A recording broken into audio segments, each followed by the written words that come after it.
Have you ever wondered why we're still so obsessed with a story that's over 200 years old? A story about two people who, let's be honest, absolutely could not stand each other at first. Well, let's dive into Jane Austen's Pride and Prejudice and figure out just why this tale of transformation is still one of the greatest of all time. Right from the get-go, Jane Austen lays it all out for us. When Mrs. Bennet hears about a rich single guy moving into the neighborhood, she doesn't think about love, she thinks about money. It's not romance, it's a business opportunity. This one line tells you everything you need to know about the world we're about to enter.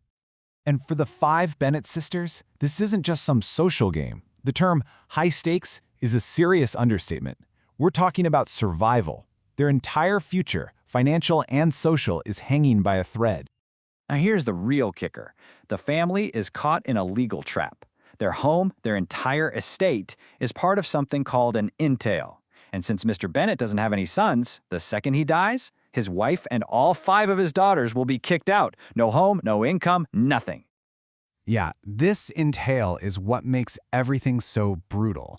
It means marriage isn't really about finding the one, it's about pure, desperate economic security. The Bennet girls have to marry someone with money, or they will face total ruin. This intense pressure cooker environment is the backdrop for everything. So, into this pressure cooker walks the rich and very eligible Mr. Bingley, and he brings along his friend, a guy who's even richer, but let's just say a lot less charming. Yep, we're talking about Mr. Darcy. And their first meeting? Oh, it's a total train wreck. At the local ball, which is basically the Regency era's version of LinkedIn, Darcy just completely bombs. He acts like everyone is beneath him, and he doesn't even try to hide it. And then, it happens. The line that lights the fuse. Our hero, the quick-witted, sharp-tongued Elizabeth Bennet, happens to overhear Darcy say this about her. Ouch. And just like that, his massive pride smacks right into her instant, powerful prejudice. The battle lines are drawn. And if that wasn't bad enough, enter Mr. Wickham. He's this super charming soldier who tells Elizabeth a tragic story about how the evil Mr. Darcy cheated him out of his inheritance. It's a complete lie, but it's a good one. And Elizabeth buys it hook, line, and sinker, confirming everything she already thought about Darcy. So just as Elizabeth's hatred for Darcy hits an all-time high, he goes and does the absolute last thing she or anyone could possibly expect. This right here is the turning point of the whole novel, and it is a glorious, glorious disaster. It starts with this shocking confession. But listen to how he says it. In vain have I struggled. I mean, he's basically saying, I tried so hard not to like you, but, I guess I failed. Not exactly the romantic opening a girl dreams of, right? And just when you think it can't get any worse, oh, it does. Big time. Instead of, saying nice things, he gives her a detailed list of all the reasons why her family is terrible and why marrying her is a social downgrade. He actually calls it a degradation. His pride is just exploding everywhere. Elizabeth, as you can imagine, is furious, and she just lets him have it. She tears him apart for his insulting proposal, for breaking up her sister Jane and Mr. Bingley, and for his cruelty to poor Mr. Wickham. She doesn't hold back one bit. So, the next morning, a completely stunned Darcy finds Elizabeth and hands her a letter. And this one letter is about to change everything.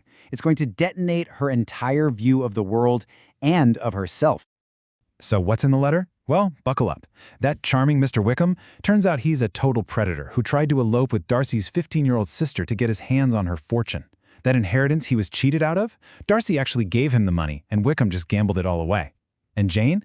Darcy admits he separated them, but only because he genuinely thought she wasn't that into his friend. And just like that, Elizabeth is forced to realize her prejudice has made her completely blind. Now, Elizabeth is humbled, ashamed, and she starts to rethink everything she thought she knew. But here's the cool part. So does Darcy. From this moment on, the real characters start to come out, not in their words, but in their actions. A few months later, Elizabeth's on a trip and, kind of by accident, she ends up at Pemberley, Darcy's enormous, beautiful estate. She thinks he's not home, so she agrees to take a tour. And what she sees and hears there starts to paint a very, very different picture of the man she thought she hated.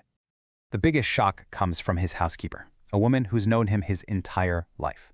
And she just raves about him. She says he's kind, generous, the best boss and landlord you could ever ask for. For Elizabeth, this is undeniable proof. The man she judged so harshly, she was profoundly wrong about him. And then Darcy proves he's a changed man. When Elizabeth's youngest sister Lydia runs off with that snake Wickham, it's a scandal that could ruin the entire family forever. And who steps in to fix it, secretly? Darcy. He hunts them down, pays off all of Wickham's massive debts, and bribes him into marrying Lydia, all to save the reputation of the woman who so brutally rejected him. So Darcy's selfless act saves the Bennet family. He and Elizabeth have both gone through this incredible personal growth, but there's just one final, very proud obstacle standing in their way. And here she comes, Lady Catherine de Bourgh, Darcy's terrifyingly snobby aunt. She hears a rumor about Darcy and Elizabeth and storms over to demand that Elizabeth promise never to marry him. But this is a new Elizabeth. She stands her ground and refuses to be bullied. And, ironically, her telling off his aunt is exactly what gives Darcy the hope he needed. When Darcy hears how Elizabeth stood up to his aunt, he realizes her feelings must have changed, so he comes back and he proposes again. But this time, it's completely different. No insults, no talk about her inferior family, just sincere, humble respect. His pride is gone and her prejudice is gone right along with it. And this is the culmination of it all. Darcy openly admits his faults, and he gives Elizabeth all the credit for teaching him how to be a better man. They both had to completely overcome their own worst flaws to finally see each other clearly. And that's what makes their happy ending one of the most earned and satisfying in all of literature. And really, the reason this story still hits so hard is because it's so incredibly human. It makes you ask yourself, right? How often do we let our own pride, our own first impressions, create a whole story about someone that just isn't true? And what might we discover if we were just willing to look again?